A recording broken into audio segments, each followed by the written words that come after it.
कौन सी बात दिवाली की हमेशा याद रहेगी? वैसे तो दीपावली मनाने का मौका बहुत कम ही मिलता है, ज़्यादातर क्या फैमिली बड़ी है, सोगी रहता है, और जब भी मिलता है तो एकदम धमाकेदार मिलता है। सबसे पहला काम ये होता है कि लोगों की तरफ रॉकेट कर करके खूब रॉकेट मारना सबसे बेस्ट काम रहता है। ये जोधपुर के मिसाइल मैन। Missile man.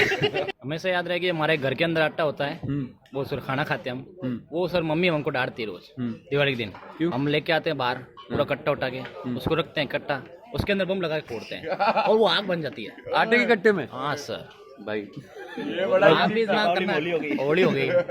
नहीं, अब की बार आप वीडियो बना के भेजना। वीडियो तो अभी बढ़िया दिखा दूंगा। ठीक है। सही में, रियल में। जैसे दिवाली थी, कहीं छोटा सा गोबर पड़ा है सूखा एकदम गीला मस्त जो उड़े, वहाँ किया गया, वहाँ लगाया सूतली बम। और एक आंटी क्या साइड में बैठी थी, वो कुछ खा ही रही थी बाहर चौतरी पे बैठ के मस्त, यार आज तो बड़े आनंद लेके खाएंगे हम। ठीक है, जैसे ही बम फूटा मैं घर में घुसा, वो बम फूटा बहुत। आंटी के ये स्वाद में खाने में सॉस कौन लिया है? आंटी यही पीछे दौड़ती हुई घर में, चॉकलेट केक कहाँ से? चॉकलेट केक कहाँ से आया? मैं पहुंचा तीसरे फ्लोर में, चुप गया। घर वाले कह रहे कार्तिक आए, कार्तिक आए, कार्तिक आए, कार्तिक, तो चुप गया चुपके से। अब दिवाली तो अब के आएगी तो अब के एक अच्छा सा सरप्राइज देंगे गर्लफ्रेंड को। सबसे पहले तो क्या उसको बोलेंगे, उसको उससे ब्रेकअप कर लेंगे। अगले दिन रमा समा को कहेंगे भाई राम राम कैसे हो, आओ। जानी नहीं चाहिए। स्वागत है आपका। फिर वापस होली आएगी तब तक गंगा चल। एक बार ऐसा हुआ था कि दीपावली से कुछ दिन पहले सफाई वगैरह हो रही थी, तो उस टाइम मतलब रैंडमली सफाई करते करते घर से कुछ ऐसा मिल गया कि मुझे घर बाहर जाने के लिए मजबूर हो गया मैं। कितने सालों से घर नहीं गए उसके बाद? नहीं, घर तो 2-3 बार वापस आ गया। शाम को भी आना तो पड़ा एक बार, पर वो डर सा। क्या बोले घर वाले? बोलने में क्या है, मैं भाग गया पहले ही। एक बार वाकया था कि हम भाई भाई खेल रहे थे दीपावली में, पटाखे जला रहे थे। तो मेरा बड़ा भाई साथ में था और मैं छोटा था, तो उसने क्या पटाखे जला के मेरे ऊपर फेंके थे। वो क्या हाथ से फेंकता था, ऊपर फूटते थे। मैंने भी ट्राई किया, मैं भी फोड़ूंगा, मैंने फेंका तो, लेकिन उसकी शर्ट के अंदर घुस गया।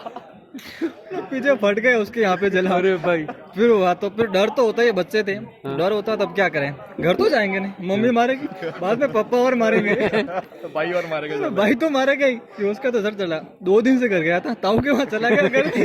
दिवाली की एक बात ये थी, जब मैं पटाखे लाते हैं, पैसा दे के लाते हैं, वो हाथ में थैली में रखते हैं। फिर जब पटाखा फोड़ते हैं तो जो होती है माचिस की तीली, वो अपने थैली में ही गिर जाती है। तो फिर वो सारे ही फूटने लगते हैं, मतलब फोड़ना चाहता भी नहीं, उनको पकड़ कर रखता हूँ, फिर वो फूटते हैं और हाथ जलते हैं। सारे पटाखे एक बार में बड़ा खत्म हो गया सारा। नहीं, वो अगरबत्ती रखते हैं, माचिस रखते ही नहीं, लेकिन वो से जला के फेंकते हैं, तो जो अगरबत्ती जली हुई होती है ना, वो अंदर उसकी थैली में घुस जाती है, तो फिर सारे ही फूटने लगते हैं। उनको रोकने की कोशिश करता हूँ, फिर भी फूट जाते हैं। तो कैसे रोकने की कोशिश कैसे की, ये बताओ। कोशिश ऐसे पैर पटकते हैं, लेकिन वो फूटते ही जाते हैं। एक बार ऐसा हुआ था कि मतलब फटाका जलाया था, तो छोड़ना तो फटाका को था, लेकिन वो माचिस की तीली फेंक दी, फटाका हाथ में रह गया, तो फटाका हाथ में जल गया और ये निशान बन गया। अभी तक ये निशान ये जिंदगी भर याद रहेगा मेरा। ये अंगुली यहाँ से कट गई थी, फिर 2 दिन यहाँ फिर टाका वगैरह लगा के तैयार हुआ, फिर 2-3 दिन बाद में। तो ये मेरे को नहीं, अभी तो लिखते हैं तो ऐसा लगता है कि हाँ ये दीपावली पे जला था और याद रहता है ये।